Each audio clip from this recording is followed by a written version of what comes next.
నమస్కారం. ఈనాటి మన ప్రత్యేక విశ్లేషణలోకి నేరుగా వెళ్ళిపోదాం. ఈరోజు మనం చర్చించబోయే అంశం చాలా ఆసక్తికరమైనది, అలాగే ఆధ్యాత్మికంగా ఎంతో లోతైనది కూడా. అదేంటంటే, లలితా సహస్రనామ పారాయణాన్ని అత్యంత ఏకాగ్రతతో ఎలా చెయ్యాలి. పారాయణం చేసేటప్పుడు మనసు అస్సలు కుదరడం లేదు. ఇది చాలామందికి ఎదురయ్యే అతి పెద్ద సమస్య, అవును కదా? సరే, ఈ సమస్యకు మన మూలాధారాలు ఏవైనా ఆధునిక పరిష్కారాలు చూపుతున్నాయా? ఖచ్చితంగా ఉన్నాయి. అవేంటో ఇప్పుడు మనం వివరంగా చూద్దాం. అసలు ఒక ఆదర్శవంతమైన లేదా పర్ఫెక్ట్ పారాయణమంటే ఏంటి? దీనిపై మూలాధారాలు చాలా స్పష్టమైన వివరణిస్తున్నాయి. అది కేవలం పైపైన శ్లోకాలను చదువుకుంటూ వెళ్ళిపోవడం కాదు. ప్రతి శ్లోకానికి ఉన్న ఆ అద్భుతమైన అర్థాన్ని తెలుసుకుని, చదువుతున్న ఆ క్షణంలో ఆ శ్లోకం వెనుక ఉన్న సుదీర్ఘమైన వ్యాఖ్యానాన్ని మనసులో అలాగే గుర్తు తెచ్చుకుంటూ ఉండాలి. దీనివల్లే 100% ఫలితం వస్తుందని విశ్లేషణలు చెబుతున్నాయి. కాని ఇది నిజంగా ఎంతవరకు సాధ్యం? నిజం చెప్పాలంటే ఇది కేవలం కొద్దిమంది మహానుభావులకు మాత్రమే సాధ్యమయ్యే అత్యున్నత స్థాయి విధానం. ఇక్కడే అసలు సమస్య అంతా మొదలవుతుంది. ఆ అత్యున్నత విధానాన్ని ఆచరించటం సాధారణ మనుషులకి ఎందుకు అంత కష్టం? పారాయణం మొదలు పెట్టగానే మనసు ఎందుకు స్థిరంగా ఉండదు? ఈ ప్రశ్న పారాయణం చేసే ప్రతి ఒక్కరినీ వేధిస్తూనే ఉంటుంది. చెప్పటం లేదా వినడం చాలా సులభం, కాని ఆచరణలోకొచ్చేసరికి అదొక పెద్ద పోరాటంలాంటిది. పారాయణం చేస్తుంటాం, కాని మన ఆలోచనలు మాత్రం ఎక్కడెక్కడో విహరిస్తూ ఉంటాయి.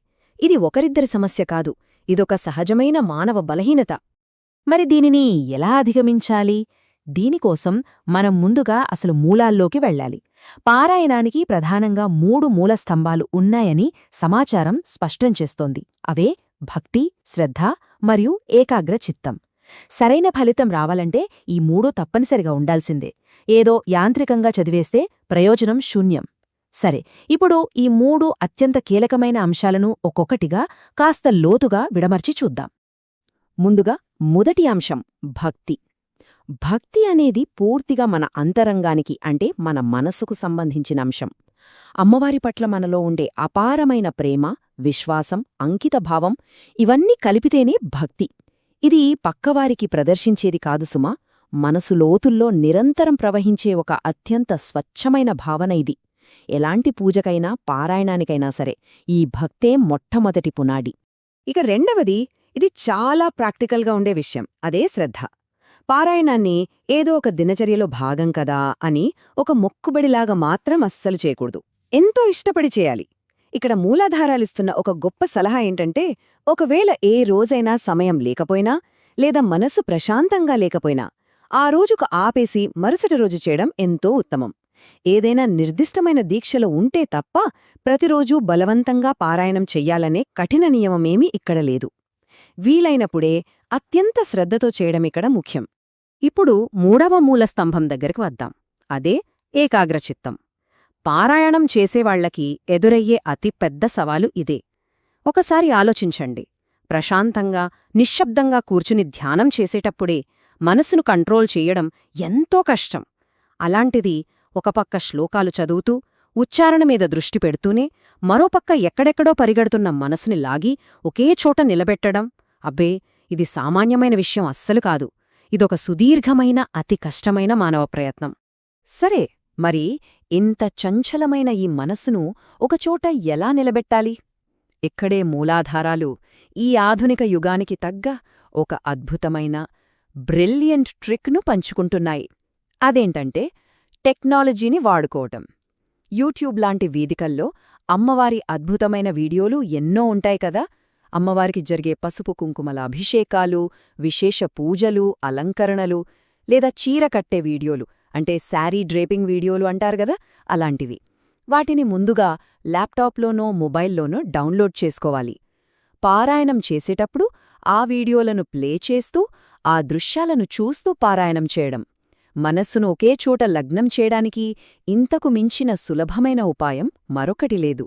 ఈ విషయంలో మూలాధారాలు పంచుకున్న ఒక అనుభవం మాత్రం చాలా శక్తివంతమైనది. అదేంటంటే, అమ్మవారికి పసుపు నీటితో అభిషేకం చేస్తున్న ఆ దృశ్యాలను చూస్తుంటే శరీరమంతా ఒక్కసారిగా పులకరించిపోతోంది. ఎంత గొప్ప భావోద్వేగం కదా ఇది! ఆ అద్భుతమైన దృశ్యాలను చూస్తున్నప్పుడు మనసు సహజంగానే ఇంకెక్కడికి వెళ్లదు. పూర్తిగా ఆ స్క్రీన్ పైనున్న అమ్మవారి మీదే లగ్నమైపోతుంది. సాక్షాత్తు అమ్మవారికి అభిషేకం జరుగుతున్నప్పుడు కన్నులారా చూస్తూ పారాయణం చేస్తే అబ్బా, ఆ వచ్చే అపారమైన ఫలితం, ఆ ఆనందం మాటల్లో చెప్పలేనిది. కాని ఇక్కడ ఒక చిన్న మెలిక ఉంది. మనం ఖచ్చితంగా గుర్తుంచుకోవాల్సిన ఒక కఠినమైన నియమమేంటంటే, ఈ ట్రిక్ పనిచేయాలంటే పుస్తకం చూస్తూ పారాయణం చేయడం కుదరదు. ఎందుకంటే మన దృష్టి అంతా ఆ వీడియో మీదే ఉండాలి కదా. ఒకసారి పుస్తకం వైపు, మళ్ళీ ఒకసారి స్క్రీన్ వైపు చూస్తే ఏకాగ్రత దానంతట అదే చెడిపోతుంది. అందుకే లలితా సహస్రనామంలోని శ్లోకాలన్నీ పూర్తిగా, అంటే 100% కంఠస్థమై ఉండాలి. ఆ శ్లోకాలన్నీ నోటికి వచ్చినప్పుడు మాత్రమే ఎలాంటి ఆటంకం లేకుండా ఈ అద్భుతమైన పారాయణాన్ని చేయగలం. ఇదంతా విన్నాక అరే, నాకింక శ్లోకాలు పూర్తిగా రావే అని దయచేసి ఎవ్వరూ నిరుత్సాహపడవద్దు. ఎందుకంటే ఇక్కడ మూలాధారాలు ఒక అద్భుతమైన ఆలోచనను మన ముందుంచుతున్నాయి. అమ్మవారు ప్రసాదించిన ఈ అపురూపమైన మానవ జీవితాన్ని అమ్మవారిపై శ్లోకాలు నేర్చుకోడానికి కాకుండా మరెందుకు ఉపయోగిస్తాము? ఆలోచించండి, ఎంత గొప్ప మాట ఇది. శ్లోకాలను బట్టీపట్టటం ఏదో పెద్ద కష్టమైన పని అనుకోకుండా జీవితానికి అర్థమిచ్చే ఒక అందమైన ప్రయాణంగా భావించాలి. ఇది నిజంగా మన ఆలోచన ధోరణిని మార్చేసే ఒక గొప్ప స్ఫూర్తి. ఇక మనం ముగింపుకొచ్చేశాం. వెళ్లే ముందు ఒక ఆసక్తికరమైన ప్రశ్న. ఇప్పటివరకు మనం మనసును నిలబెట్టడానికి ఆధునికమైన చక్కటి పద్ధతి గురించి మాట్లాడుకున్నాం. అయితే ఈ పద్ధతిని మించి ఊహించని విధంగా ఇంకా విశేషమైన ఫలితాన్ని అందించే మరో అత్యంత రహస్య పద్ధతేదైనా ఉందా? దీనికి మూలాధారాలు ఏమని సమాధానమిస్తున్నాయంటే ఖచ్చితంగా ఉంది అంటూ ఒక అదిరిపోయే ముగింపునిచ్చాయి. మరి ఆ అత్యున్నతమైన విశేషమైన రహస్య విధానం ఏంటి అనేది ఆలోచించాల్సిన విషయమే. ఈ రోజుకి ఈ విశ్లేషణను ఇక్కడితో ముగిద్దాం.